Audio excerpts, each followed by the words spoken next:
Hi, my name is Carol Mesimer. This is my quilt, Remember Me.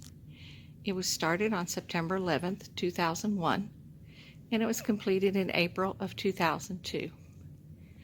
There's 22 yards of fabric in the quilt, and it took 25 pigment pens to do all of the inkwork that you see.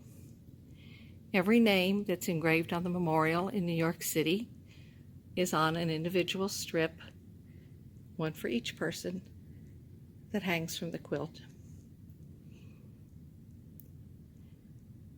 The trees you see were what the trees in Shanksville, Pennsylvania looked like after the crash.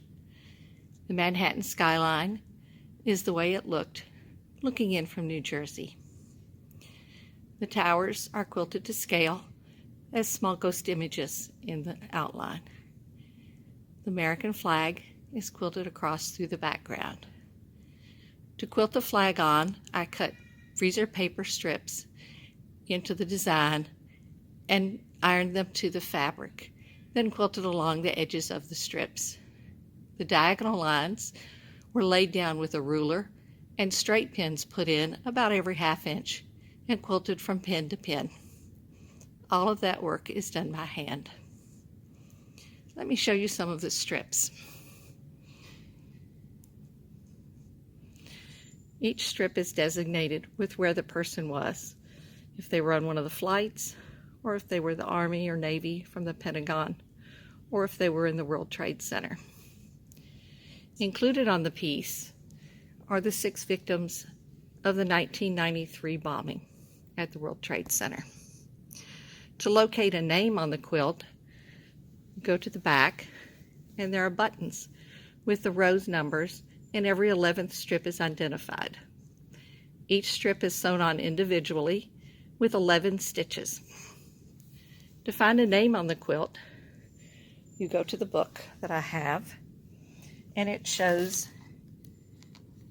what row number and what strip number that person is on.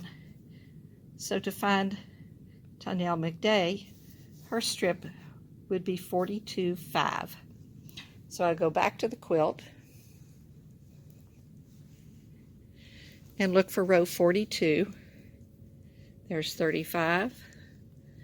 There's row 40, 41, 42, and strip 5. So 1, 2, 3, 4, 5. I put my finger on that strip, find it to the front,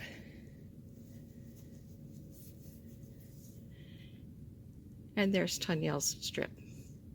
It takes about 30 seconds to find any individual strip on the quilt.